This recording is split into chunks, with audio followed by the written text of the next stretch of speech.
अस्सलाम वालेकुम। Second year का जो लोकल एरिया और हार्ड एरिया का पेपर है उसका सोल्यूशन करते हैं। पहला सवाल ये है कि जी अब सबसे पहले हम लोग लोकल एरिया को देख रहे हैं। ठीक है, ये लोकल एरिया का पेपर है। तो हरफ शर्त क्या है? अगरचे है। यहाँ पर आसमान से बातें करना एक मुहावरा है। जमा की जमा को जमा और जमा बोलते हैं। दो बातों में से किसी एक को इख्तियार करने के मौके पर इस्तेमाल होने वाले हरूफ जो है वो हरूफ तरदीद कहलाते हैं।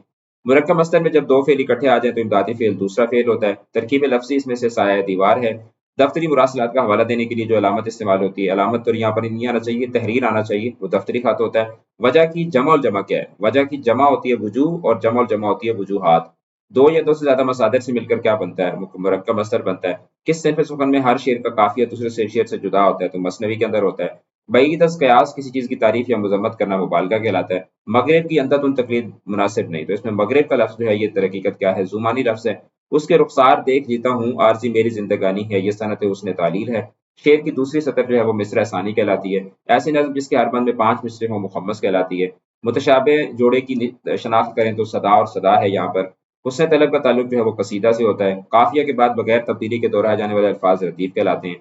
किसी बात की तफसील पेश करने के लिए अलामत तफसीलिया पेश इस्तेमाल की जाती है। मतला सानी जो है वो गज़ल का कौन सा शेर होता है? मतला सानी जो है वो गज़ल का दूसरा शेर होता है। ये मतला सानी जो है वो गज़ल का दूसरा शेर होता है। हाँ, मतला सानी जो है वो गज़ल का पहला नहीं बल्कि मतला सानी गज़ल का दूसरा शेर होता है। ठीक है? उसके बाद हम चलते हैं जी, हमारे पास आ जाता है ये हार्ड एरिया का पेपर। तो हार्ड एरिया के पेपर में पहला सवाल था, ईद का चाँद होना मुहावरा है। वाहिद से जमा बनाते हुए वाहिद की सूरत अगर बिल्कुल बदल जाए तो वो जमा मुकस्सर कहलाती है। दो इसम या जुमलों को मिलाने वाले हुरूफ हुरूफ आत्फ़ कहलाते हैं। मुरक्कब मस्दर में जब दो फेल इकट्ठे आएँ तो पहले फेल को असली फेल कहा जाता है। इसमें तरकीब लफ्ज़ी जो है वो अहले जुनूँ है। दफ्तरी मुरासलात का हवाला देने के लिए कौन सी तहरीर इस्तेमाल होती है? दफ्तरी खत इस्तेमाल होता है। असर की जमा और जमा क्या है? असर की जमा है आसार और उसकी फिर जमा और जमा है असरात। दो या दो से ज्यादा मसादिर से मिलकर मुरक्कब मस्दर बनता है। किस सिनफ सुकन में हर शेर का काफिया दूसरे शेर से जुदा होता है? तो ये मसनवी के अंदर होता है। बाइदस के आस जो तारीफ या मजम्मत है मुबालगा कहलाती है। सच्ची लगन ही इंसान को कामयाबी दिलाती है। लगन जो है वो चाहत को भी बोलते हैं और लगन बर्तन को भी कहा जाता है। तो इसमें लगन का लफ्ज जो है ये जुमानी लफ्ज है। तो ये उसके रुखसार देख जीता हूँ, आरज़ी मेरी जिंदगानी है, ये हुस्न तालील है। शेर की पहली सतर मिसरा उला कहलाती है। मुहम्मस हैयत के हर बंद में कितने मिसरे होते हैं? 5 मिसरे होते हैं। मुतशाबिह अल्फाज की जोड़ी इसमें से बताएं तो अलम और आलम है।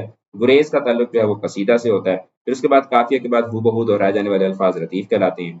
वक्फे से ज्यादा ठहराव के लिए फिर अलामत राब्ता इस्तेमाल की जाती है। ठीक है। मतला सानी जो है वो गजल का कौन सा शेर होता है? मतला सानी जो है वो गजल का दूसरा शेर होता है। और इसमें से हरफ शब्द कौन सा है? इसमें हरफ शब्द जो है वो जब तक है। Thank you so much.